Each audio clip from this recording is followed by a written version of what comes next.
रूस यूक्रेन को ना तो अब तक जंग में हरा पाया है और ना ही उसके हौसले पस्त कर पाया है। सोलेडर और बाखमुत में मजबूत पकड़ बनाने के बाद भी रूसी सेना पहले से ज्यादा घातक हो चुकी है। लेकिन इतना कुछ खोने के बावजूद भी ज़ेलेंस्की की सेना पीछे हटने के बजाय आगे बढ़ने की तैयारी कर रही है। यूक्रेन ने भी रूस को उसी के अंदाज में जवाब देने की तैयारी कर ली है। अमेरिका से मिले पेट्रियट मिसाइल सिस्टम के बाद यूक्रेन रूस के विध्वंसक हमलों को भी नाकाम करने के हौसले से भरा हुआ है। अमेरिका ने काफी इंतजार के बाद यूक्रेन को पेट्रियट एयर डिफेंस सिस्टम दिए हैं। इसकी मांग ज़ेलेंस्की कई महीनों से कर रहे थे। अब पेट्रियट मिलने के बाद ज़ेलेंस्की ने अपनी फौज के जवानों को इसकी ट्रेनिंग लेने के लिए अमेरिका भेजा है। अमेरिका के ओक्लाहोमा में फोर्ट सिल ट्रेनिंग सेंटर में 100 यूक्रेनी सैनिक पेट्रियट एयर डिफेंस सिस्टम चलाने की ट्रेनिंग ले रहे हैं। साथ ही जर्मनी में भी पेट्रियट चलाने की ट्रेनिंग चल रही है। पेट्रियट मिसाइल को यूक्रेन रूस से लगने वाले बॉर्डर पर तैनात करेगा।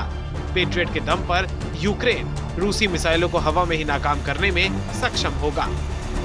पेट्रियट एयर डिफेंस सिस्टम के एक लॉन्चर में 4 मिसाइलें होती हैं और इसका रेडार 110 से 130 किलोमीटर की रेंज में लड़ाकू विमान 160 से 190 किलोमीटर की रेंज में बम वर्षक मिसाइलों को पता लगाने में सक्षम होता है।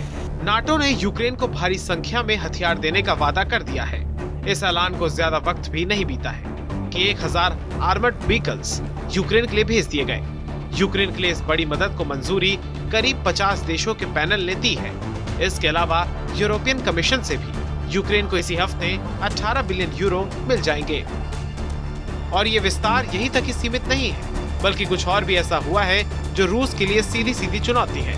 अब अमेरिका खुलकर यूक्रेन की मदद के लिए सामने आ गया है। यही वजह है कि यूक्रेन के 100 सैनिक अमेरिका पहुंच गए हैं, जिन्हें पेट्रियट सिस्टम ऑपरेट करने की ट्रेनिंग दी जा रही है। और ये सिस्टम इन सैनिकों के साथ ही यूक्रेन पहुंचेंगे। यानी यूक्रेन को भी अभेद्य किला बनाने के लिए तैयारी अब अंतिम चरण में है। अमेरिका से 100 सैनिक पेट्रियट जैसे खतरनाक सिस्टम को ऑपरेट करने की ट्रेनिंग लेंगे और यूक्रेन की सीमा को सील कर देंगे। ठीक ऐसे ही यूक्रेन के सैनिकों की जर्मनी में भी ट्रेनिंग शुरू हो चुकी है।